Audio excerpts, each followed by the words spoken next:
नमस्कार। वीडियो री एग्ज़ाम के अंतर्गत आज हम लोग सामान्य हिंदी के 50 प्रश्नों का फुल टेस्ट देखने वाले हैं। आपको डेली टेस्ट मिल रहा है सामान्य हिंदी और सामान्य ज्ञान का।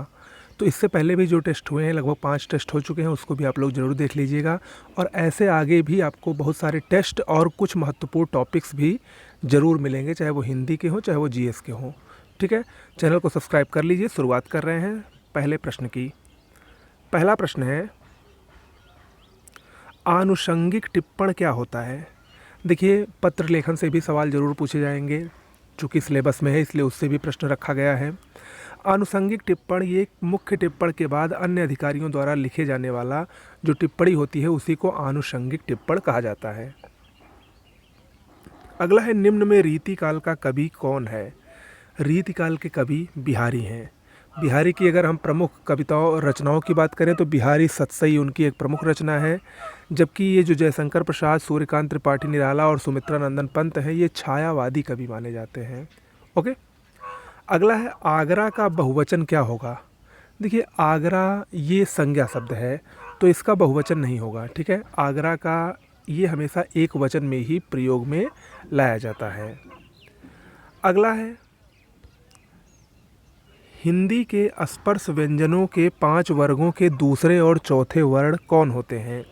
देखिए, हिंदी में जो स्पर्श व्यंजन होते हैं, चाहे वो का, खा, गा, घा, अंगा या चाचा, जाजा, या जो वर्ग होते हैं विभिन्न, उनमें जो दूसरे और चौथे वर्ण होते हैं उनको कहा जाता है महाप्राण व्यंजन। ऑप्शन बी सही होगा।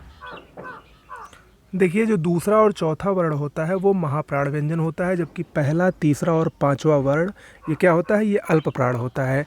जैसे उदाहरण के लिए का वर्ग में का, खा, गा, घा, अंगा है, तो इसमें जो दूसरा यानी खा और चौथा घा ये क्या होगा?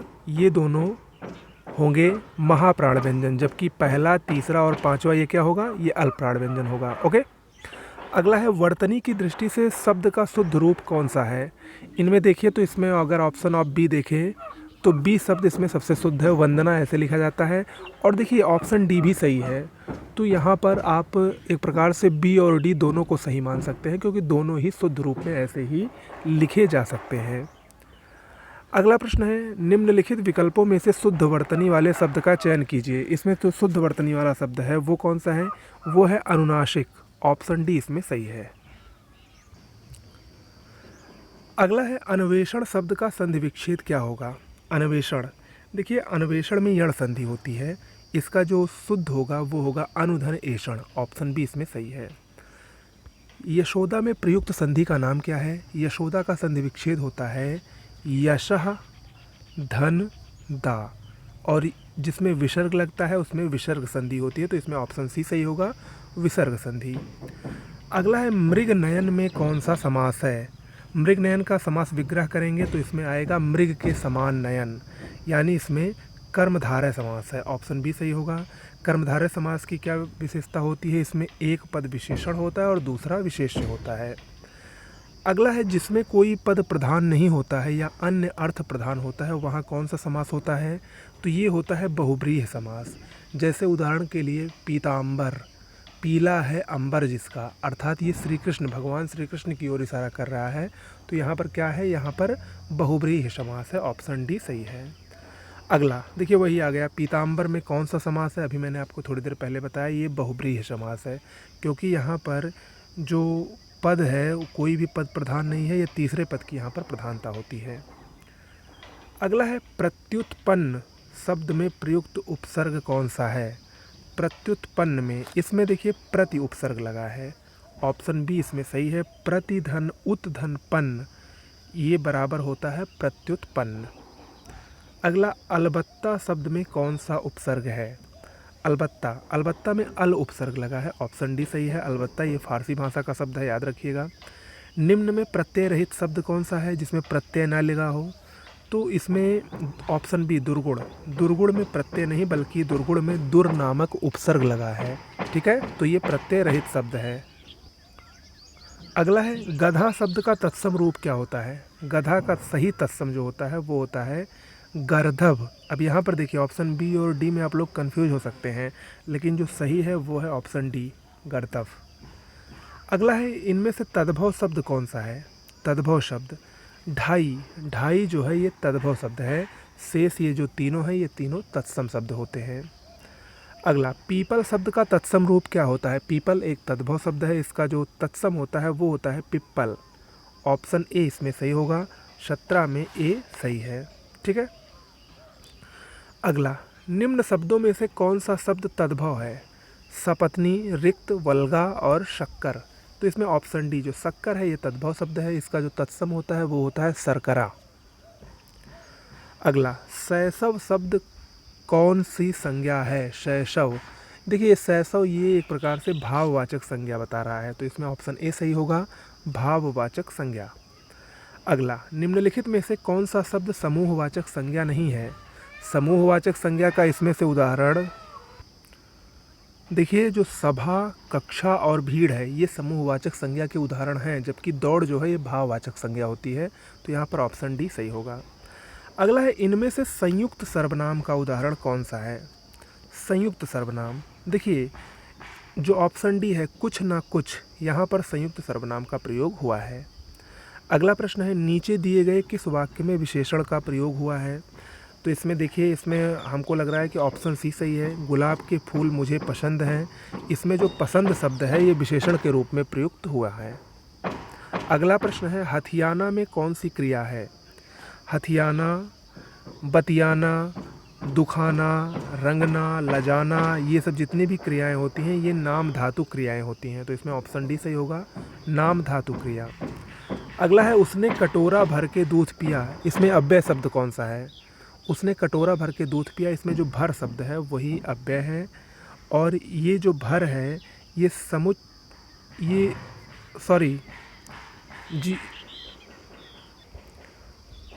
इसमें जो भर है वो अव्यय है। अगला है, वह पढ़ता है लेकिन बात भी बहुत करता है। इसमें जो रेखांकित शब्द है लेकिन, इसमें क्या है? तो ये भी एक अव्यय है, और ये कौन सा अव्यय है? ये समुच्चयबोधक अव्यय है। लेकिन शब्द में यहाँ पर समुच्चयबोधक अव्यय का प्रयोग हुआ है।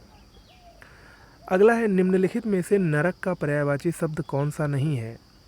नरक के मुख्य पर्यायवाची अगर हम देखें तो यम लोक, यमपुर, दुर्गति, इसके अलावा भी बहुत सारे पर्यायवाची हैं, जहन्नुम है, लेकिन इसमें आत्मोत्सर्ग जो है ये नरक का पर्यायवाची नहीं है, बल्कि ये बलिदान का पर्यायवाची होता है, तो इसमें ऑप्शन ए सही होगा।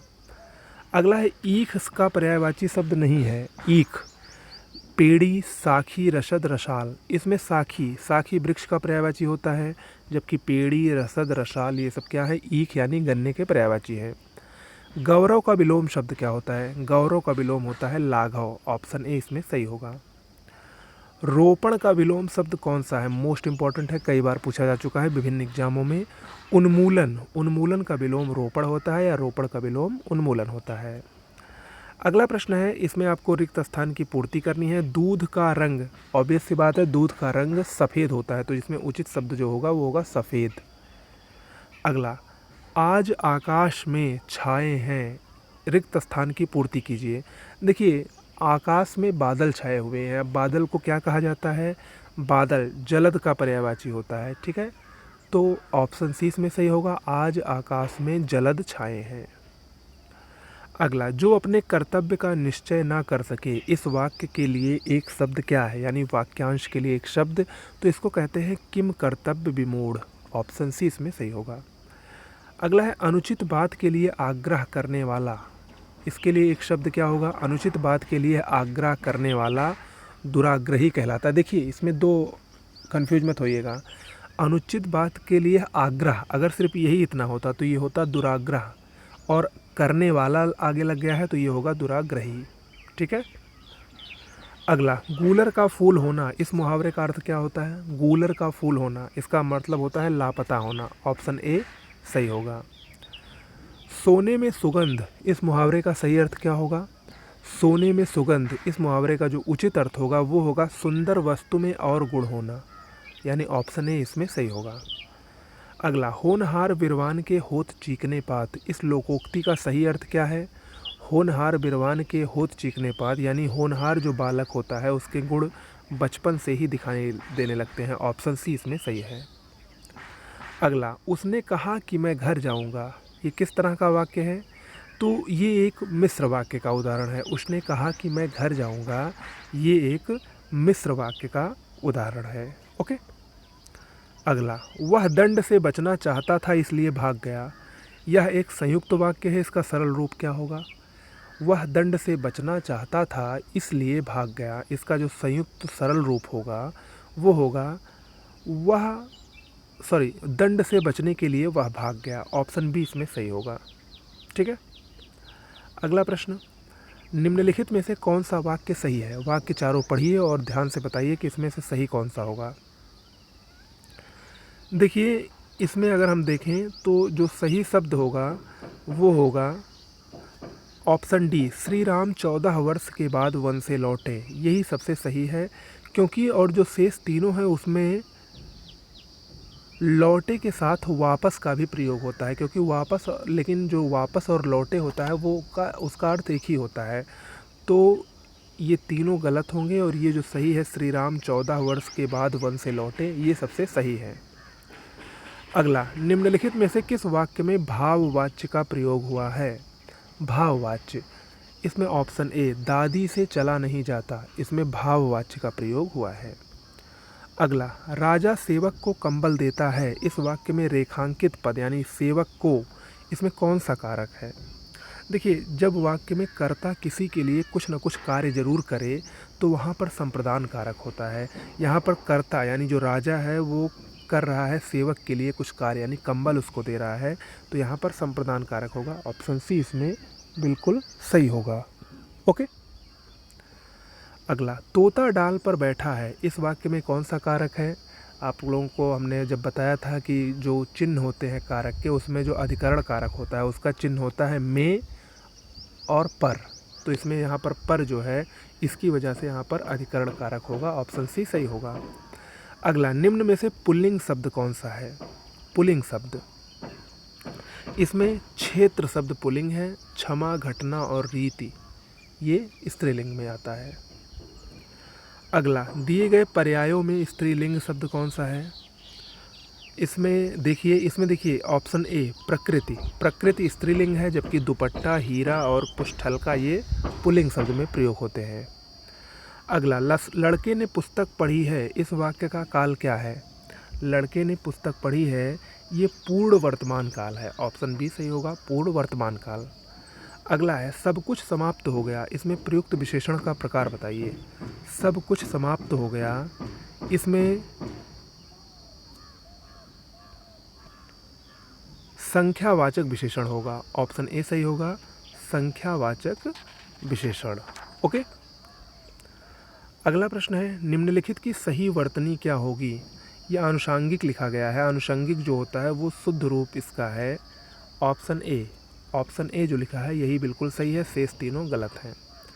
अगला, भारतीय संघ की राजकीय भाषा क्या है? भारतीय संघ की राजकीय भाषा है हिंदी। देवनागरी लिपि में जो हिंदी लिखी जाती है वही भारतीय संघ की राजकीय भाषा है। अगला है, किस तिथि को भारत के संविधान में हिंदी को भारत की राजभाषा की मान्यता प्रदान की गई?